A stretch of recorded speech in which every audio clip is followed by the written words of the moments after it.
I have helped thousands of people around the world conquer their stress and master their mind. I've spoken over 400 times on 5 continents, 3 cruise ships, and a handful of islands. I've done 2 TEDx talks and had the huge privilege of studying with the Benson Henry Institute for Mind-Body Medicine at Harvard. I've studied with the likes of Eckhart Tolle, 𝐃𝐨𝐧'𝐭, 𝐬𝐮𝐬𝐜𝐫𝐢𝐻𝐿, and I'm really excited to bring everything that I've learned to you. After 30 years in the mind-body medicine industry and space, I really wanted to share everything I learned, from how to control your mind and be less reactive to how you can really conquer your stress and find that your day moves just a little smoother. You could pay thousands and thousands of dollars for someone to do this keynote for you, but I thought, let me share with you what I know, because to me, the more I know, the more I get to help people. So if you come to me as a coaching client or you end up getting a hold of me to do a talk for you, I would so greatly appreciate that. And in the meantime, I'm going to give you a little bit of tips, tools, tricks, techniques of everything that I've learned over the past 30 years that have helped me manage my stress better and just become a better overall human being. So let's dive in. I can't wait to show you what I've got.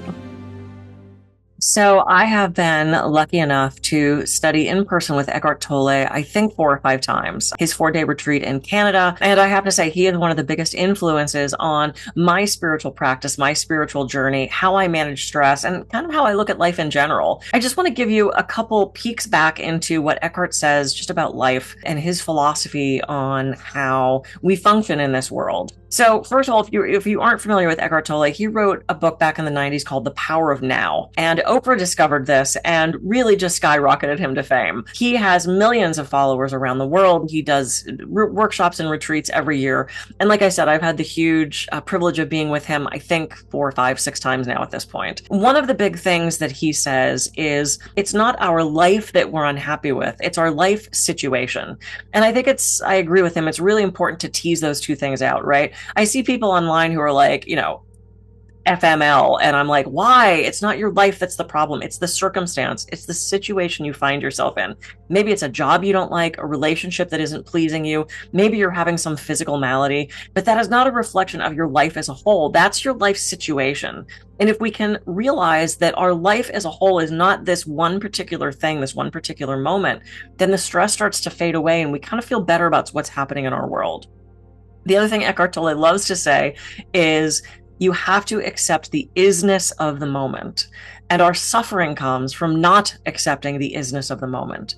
Now, what he means by that, and I say this all the time also, is we have to accept what is right in front of us. We could fight against it, but it's already there. So you can't change it. I'm not saying that we don't want to work to changing it in the future or altering it in some way to make ourselves happier and more prosperous, abundant, joyful, compassionate. We can certainly have those goals to make those differences and make those changes as we move forward. But the first thing we have to do is actually accept how it is in the first place. If I'm walking down the street and I feel something uncomfortable in my shoe, but I refuse to look at it to see what it is, I will not acknowledge, I will not accept there's a rock in my shoe. Well, I'm never going to stop and change it, right? I'm going to struggle through this suffering, not accepting the fact that there's something in my shoe. It's a very basic, kind of silly example, but it's exactly what he's talking about. We have to accept what's right in front of us, because if we move through the acceptance into trying to make the change, then it's going to be an easier change. It's going to come more from a place of mindfulness and consciousness as opposed to anger or frustration. We're going to be better at making those changes if we first accept what is right in front of us.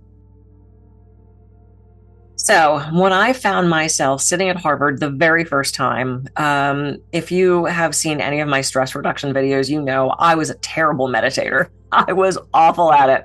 I had all these misconceptions about meditation. I thought you had to sit a certain way, which I was very good at. You had to touch your fingers together. I wasn't sure which one. And I was afraid I'd get sucked in like some other realm if I touched the wrong fingers together, like some video game. You had to blank out your thoughts. You had to close your eyes and roll them back in your head. And it always gave me a headache. And one of two things would happen if I tried to meditate. I would either start to go through my to-do list, which I called my to-do list meditation, which was quite fun and incredibly productive. I was later told that's not what it's for. Or I went into some daydream. I would hear a noise and remind me of something and remind me of something else, remind me of something else. This is how our thoughts work, right? It's one leads to the other, leads to the other. And eventually I would find that 10 or 15 minutes went by and I didn't do a lick of meditation. I did have a really nice daydream going on. And though daydreaming and fantasizing about the future can be really fun and sometimes productive, because that's where we come up with our ideas, that is not the point of meditation. And so when I sat at Harvard for the first time and the woman said, now we're going to meditate, I thought, oh crap, because I was terrible at it, right? And who wants to do things that they're not good at? So she taught us all the mini meditation, and it's one of my favorite techniques. I have probably taught this to over 1 million people around the world between my books and the workshops, the webinars, things that I've done. So if you're in a safe place to do so, please, not if you're driving or operating equipment you have to keep an eye on, but if you're in a safe place to do so, go ahead and just let your eyes close down. Whatever physical position you're in, you do not have to contort yourself or change your physicality in any way unless you want to. And I want you just to notice your breathing. Just focusing on and paying attention to the inhale and the exhale that rise and fall of the chest. And if this is as far as you get in your stress reduction protocol, you've already done something. As soon as we concentrate on our breath, it slows our heart rate, our respiratory rate. It starts to shut down the fight or flight response. It starts to allow those other thoughts to dismiss. So if this is as far as you get, you're doing great. This breath, this inhale and exhale. Let's see if we can take it a little bit further. On your next inhale, think, I am. And all of your inhales, think, I am. And on your next exhale, think, at peace. And on all of your exhales, think, at peace. So it's inhale, I am, exhale, at peace. And when other thoughts intrude, because they will, just dismiss them without judgment. Let them float away like clouds on a summer day. Return to the inhale, I am, and the exhale, at peace.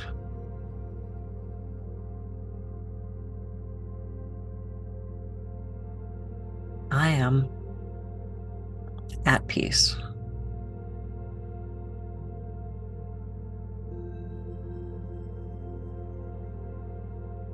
Beautiful. Go ahead and do one more inhale, I am, exhale, at peace, and open your eyes and come back to the room. Beautiful. Nice job. You meditated. One of the keys to meditation is not trying to blank out your thoughts. Whoever said that, I'd like to have a conversation with them because it's virtually impossible. And when I studied meditation with Thich Nhat Hanh, one of the things he said was that there were days that he had trouble meditating because he couldn't blank out his thoughts. And I'm thinking, oh my God, dude, you have one job, which is to meditate, right? So if there's days that he had trouble, I have to give myself a break. I have to be gentle with myself. So I like to think about this as, when you're standing at the luggage return at the airport, the baggage claim, you don't grab every suitcase off the carousel. You wait and you're like, oh, that one's not mine. That's not mine. That's not mine. Oh, there's mine. It's the same thing with our thoughts. If you could just watch the thoughts go by, that's acknowledging they're there, but not attaching to them. You do not have to grab onto them. Just the same way, if you're at a buffet, you don't have to grab every single piece of food. You get to pick and choose what you want. If you've ever been to one of those like rotating sushi things, like sushi bars where the little conveyor belt takes it by you, you don't grab everything as it comes by, or hopefully not, right? You're selected, you're going to finish that one, and then you're going to wait and grab the next one. This is the way it can be with our thoughts. You do not have attachment. You do not have to have attachment to those thoughts. So let's try to take this one step further. I am going to have you now put your feet flat on the ground if you're in a place to do so. And I'm going to have you take your hands and you can either put them on your lap or you can put them right at your navel, sort of in this cupped position. This is one of the traditional meditation positions. Or if you do zazen, you put your right hand over the left, you make a sort of acorn shape with your thumb and you put that right around where your navel is. That's the dantian point. Now, this is a little more advanced, so if you want to skip this for now, that's fine. But if you want to give it a shot, I encourage you to do so. So I'm going to walk you through this. It's not going to take very long. So in this meditation, we're not going to think, I am at peace.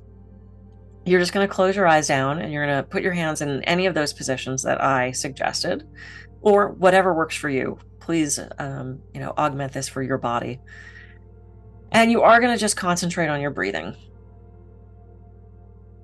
Just noticing the rise and fall of the chest. And as you're noticing the rise and fall of the chest, I want you to just notice your thoughts. Because every 3 to 5 seconds, a thought will probably pop in. And you can just acknowledge that you're thinking, but I want you to notice the space between the thoughts. The space between the thoughts, that stillness is the key. Because in those little moments of stillness, that's consciousness, that's presence, that's where we can make good decisions from. That's where we can be in acceptance of the isness of the moment. It's that spaciousness that allows us to relax into our own lives and our own bodies. So as you're watching those thoughts float by, just notice the space between the thoughts. And then I'm going to have you ask yourself, silently to yourself, this question. I wonder what my next thought will be. And then wait. Simply saying, I wonder what my next thought will be. And waiting. Now, often what happens is you won't have a thought. And maybe it's 2 seconds. Maybe it's 10 seconds. Maybe it's 30 seconds. And then a thought will come back and you can notice that. For some reason, the magicness of I wonder what my next thought will be actually gives us silence. And if you close your eyes for this exercise, thank you so much for doing that. Go ahead and open them. And just notice how you feel with just those few seconds, those milliseconds of stillness. Because stillness is the key to everything. It's the key to communication. If we didn't have stillness or breaks between the words, we wouldn't be able to understand anything. Stillness is the key to music, because without those rests in between the notes, it would just be noise. There would be no structure to the music. So finding places that you can add in those small meditations throughout the day. And if you have a formal seated meditation practice, good for you. I appreciate that. If you take yoga classes and at the beginning of class, you'll often sit and just concentrate on your breathing, or at the end, you'll in Shavasana, that is the time to let everything go and rest after you've worked so hard for that yoga class. So taking those moments of stillness, taking those pauses, as we talk about in some of my stress workshops, right? You got to take the pause so you can respond rather than react, so that you can really be present with your body. By the way, if you're enjoying what you're seeing and you want me to bring this to your team, organization, or retreat, go ahead and click the link in the description below, and it'll take you right to my website where you can book a call with me and we can see how I can be of service and how I can translate my 30 years of knowledge into helping your team be better communicators, less stressed, less reactive, and more productive. So go ahead and click the link and give me a call. So the next thing I wanted to share with you was something I learned from 𝐸𝐸, and he practices and sort of discovers something that he calls compassionate inquiry. It's an incredible system that allows you to really tap into your emotions, often through physicality, to look at the things that are holding you back from childhood. 99.99999% of the time, the answer of where something came from is childhood. I don't care how great your parents were or how happy you think your childhood was. At some point, there was conditional love. At some point, you got so loved for the A pluses, but not so loved for the Bs. And when we're a kid, we have 2 driving needs, one of which is to be accepted by our family, because when we're accepted, we know we're going to be loved, protected, and safe. The other driving need we have is to be seen for our authentic self. And I don't know about you, but at some point when we were kids, we realized that our authentic self, the tantrum, the running through the store, the being loud, the up in the middle of the night yelling and screaming, all these things weren't necessarily accepted. So we learned pretty quickly that we had a choice. If we wanted to stay our authentic self, we would have to leave that family. And at 6, what's the plan? Where are you going to go? You can't drive. You can't walk over to the latest, the restaurant or the motel and fend for yourself. So we had to augment ourselves. One of the ways we did this was to put on these sort of defense mechanisms. I talk about this in the talk, the video I have on internal family systems, but we put on these kind of characters and personalities, and we change ourselves to fit into the people around us. Maybe we're the funny one, maybe we're the pleaser, maybe we develop this angry side out of this sort of rebellion of protection. We all have these parts that we've created, and all of these were born in childhood. So one of the things 𝐸𝐸 talks about is Not only those two things are two sort of conflicting needs, but he talks about triggers. And it's so interesting because if you're on any social media, there's people all the time now talking about triggers. That's my trigger. You triggered me. That's just the word trigger is a trigger. Okay, great. I get it. But, huge but here. But if the triggers trigger you, then that means that you have something locked and loaded that is something wounding for you. If I'm here holding a gun and I pull the trigger and there's no bullet in it, what happens? Nothing. It goes click, click, click, right? But if you trigger me and I'm not affected by that, then that means I have healed that past wound. I've healed that previous situation, and it just doesn't bother me that you're saying that anymore. If I am triggered by it, this is an opportunity for me to look back to see where I still have growing to do, where I can, with patience, grace, and compassion, look to my past and start to heal those parts that are still really wounded. So I'm going to give you a really stupid example. I love giving really stupid examples, but I'm going to give you a really dumb example of a trigger. So I came home from work one day and I didn't have time to make and eat my salad. So I thought, I'll just throw together a sandwich. I can take it to my office and finish it if I need to. So I grab the bread, I grab the mayo, I grab the turkey, I grab all the things. I throw everything on the counter and the turkey goes donk, frozen solid. I'm like, oh no, this is terrible. Because my husband took it out of the freezer, but didn't thaw it on the counter first, and he put it right in the deli drawer, which means for the next 2 weeks, we're going to have block O turkey. And my first thought when I realized this was, I can't count on anyone. I have to do everything myself. It was turkey slices. He didn't do it on purpose. It's not like he was like, I'll show her, and like snuck off to freeze the turkey so I couldn't have it. It was a mistake. He either didn't realize it would never thaw in there. In his defense, we watched something a couple days earlier that said, never thaw meat on the countertop. This is not what they meant, but I understand what they're saying. He took that very literally. Or he just forgot, or he didn't realize, and I don't normally have turkey, so why would it even matter? He did something pretty, unconscious, and it triggered me. This is not his fault. This is me. I had something locked and loaded in that. And where does this come from? I can imagine this comes from me standing in my crib when I was a baby going, and not getting attention fast enough. Or turning to find your mom in the mall and you can't. And you have this panic, this total and utter fear and panic as a child because the person that is there to care for you is missing and you don't know what happened to them. All of these things trigger us. They leave these little wounds. And for some people, they're really big T traumas, like abuse and neglect. And I'm so sorry if you dealt with that as a child. Go work with someone professionally who can help walk you through this kind of stuff. If you are dealing with a huge big T trauma, this is probably not the exercise for you. I would start with something small that's a little more insignificant, that is not quite as giantly triggering, that you can look at and explore. So the questions that I want you to ask yourself, and I'm going to refer to the sheet just so I know I get these right. So 1, describe a recent trigger. Really, no emotion behind it, no embellishing the story, just describe a recent trigger. I went to make a sandwich and the turkey was frozen. That was my trigger. Crazy, right? As you describe it, notice the sensations in your body. Well, I have since healed this trigger, but when I first felt it, I felt a little bit of heat rise up in my chest. I could feel my shoulders go up, my hands clench a little bit, my jaw got a little tight. The emotions that I was feeling. What are the emotions that I was feeling? I was feeling frustration. I was feeling angry. I was feeling disappointed. And then go ahead and describe what those emotions are about. I was angry that he didn't think to thaw the turkey. I was frustrated that we've had this conversation before and he still didn't do it. I was disappointed that he didn't think ahead to maybe what my needs were, all these things, whatever your emotions are around that.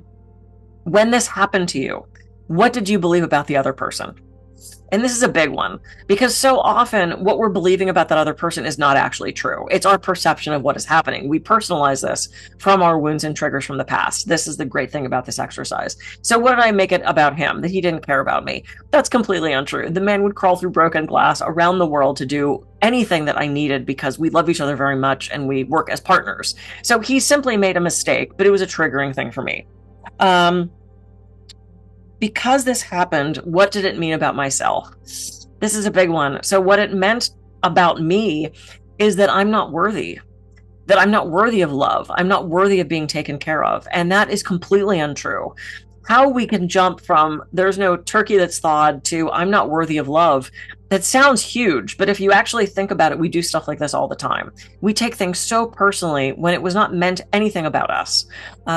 This is just how we function as humans, right? Because we have these wounds from childhood, and we tend to get into relationships with someone that is just like our mom or dad or a combination of both, so that we can work out all these triggers, so that we can work out all this BS from the past, so that we can move forward as well-adjusted, healthy, compassionate adults. The next question. How far back does this belief go?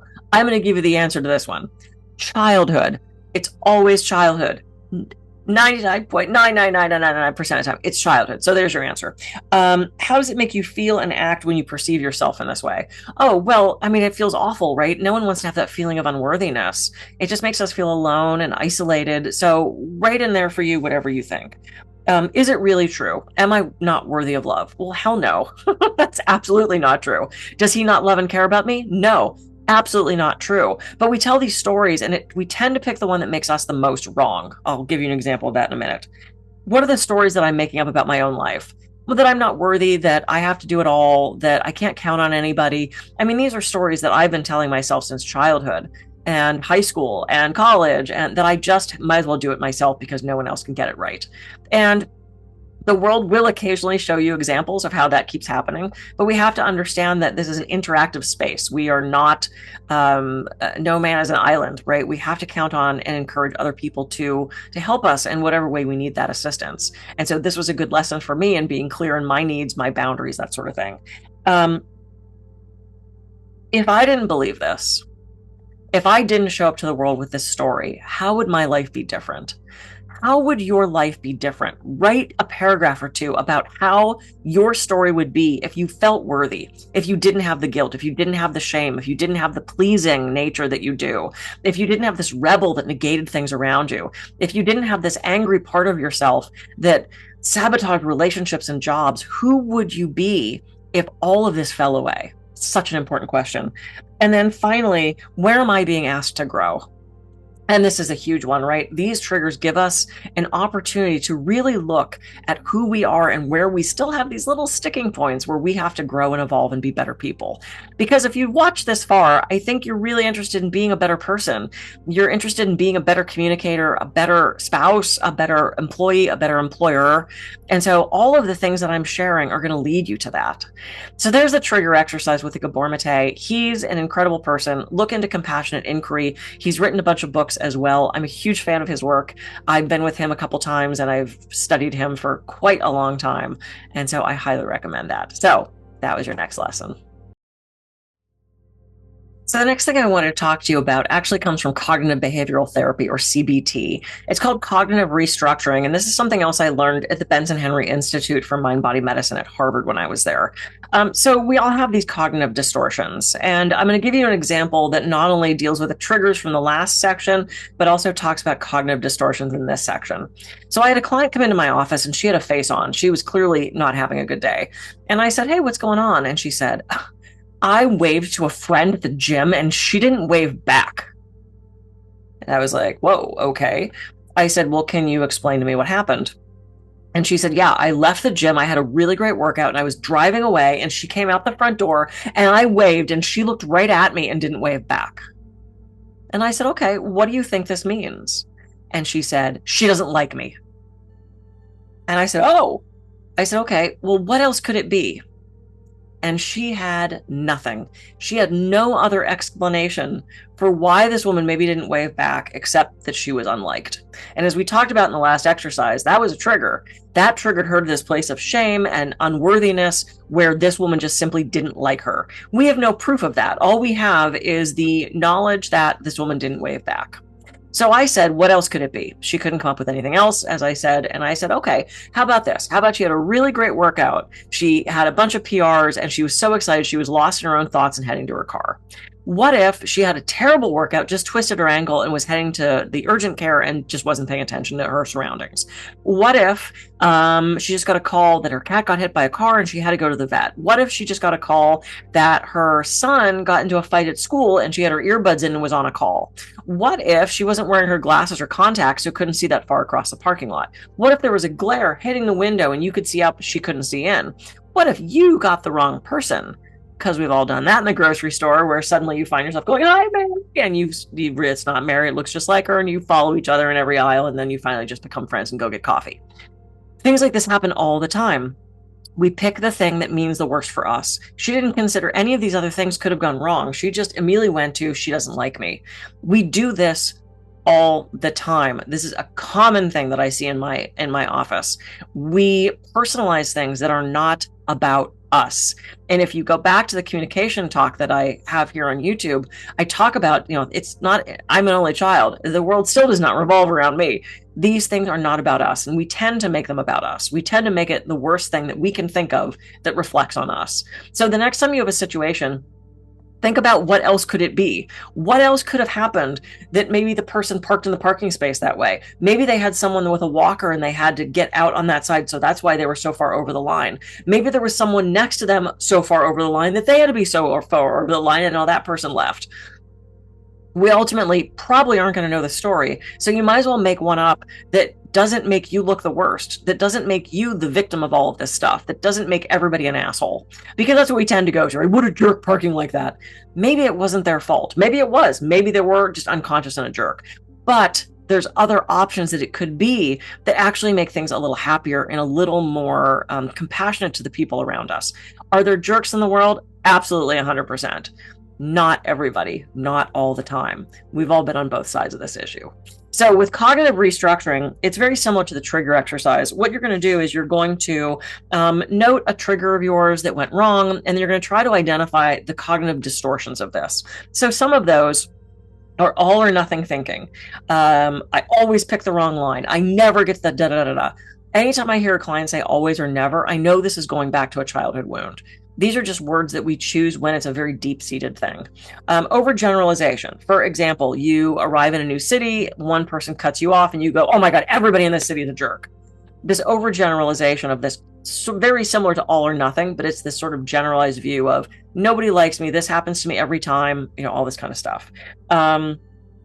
Jumping to conclusions. We talk about this in my communication talk as well. Jumping to conclusions, mind reading, fortune telling, thinking we actually know what's going on.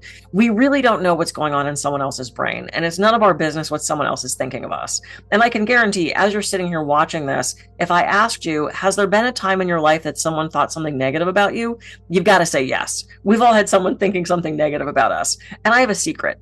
You're still here. You survived. And you probably didn't even really know they were thinking something bad about you, because it's none of our business.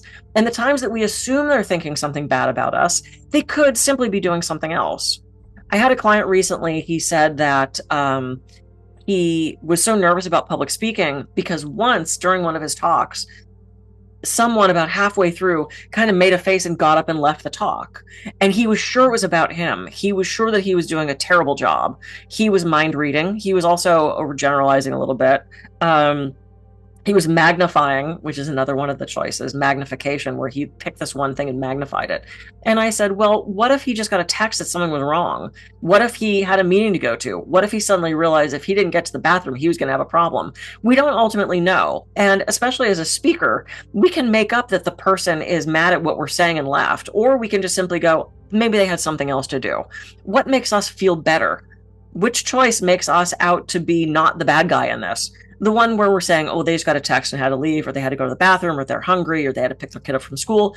We don't ultimately know. So let's finish the story with one that doesn't make us look like the bad guy. Definitely a recommendation for you. And just a couple more others, the should statements, mislabeling, perfectionism, approval seeking, comparison, where you're constantly comparing yourself to other people. This is all the rage now that we have social media. If you really start to look at these cognitive distortions, you can start to see where they're showing up in your life. And I can tell you they're probably showing up in a lot of places. And the more distortions you have, the less present you're going to be, the less able you're going to be to make a decision, to make rational, healthy relationships building.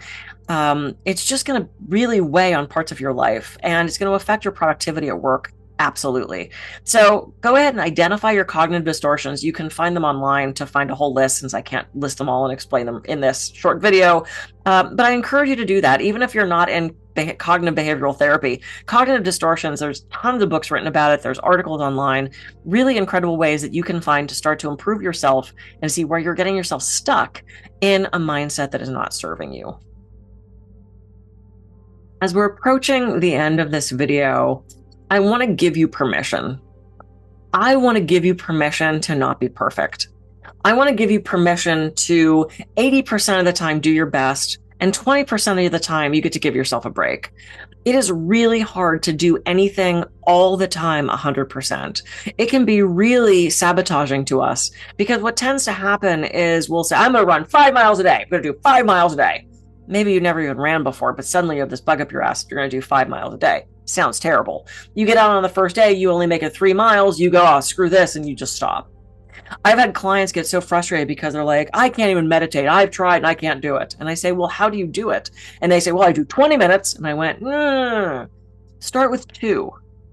Start with 5. And they're like, well, does it even count?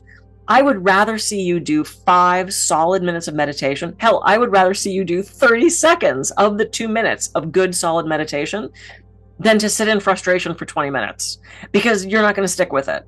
If you hate yoga, you're not going to haul your ass out of bed at 5 o'clock in the morning, in the rain, in the snow, in the hot sun, to go do yoga if you don't like it. Find what works for you. And if you falter, that's okay. I don't think any of you stood up and walked the first time you tried. We didn't stop trying. We'd be slithering to meetings and scooting around the house. We have to fail. And I put fail in the buddy quotes because I don't believe in failure. I believe in feedback. And so if you falter, if you don't make it that one day, if you have the whole pint of ice cream instead of just the 3 spoonfuls that you promised that you were going to have, okay, that's now in the past. Remember where the past is? Only up here. You get to choose your next present. So in your next present moment, maybe you do better. Maybe you try a little bit harder. Maybe you falter again, but that doesn't mean you're going to fail forever. It means that you have to start building that muscle. If you never lifted more than this phone as a weight, if this was your exercise every day, you're not going to get stronger. You have to push yourself. You have to reach for something heavier, reach for something that's farther away. This is how we grow. We grow through trying and failing and recalibrating and doing it again. This is just how it works on this planet. But give yourself a break. Please, please, please be gentle with yourself. I told you that Thich Nhat Hanh shared there were days he had trouble meditating. There are days I have trouble meditating. There are days my meditation's shit. There are days I don't do it at all.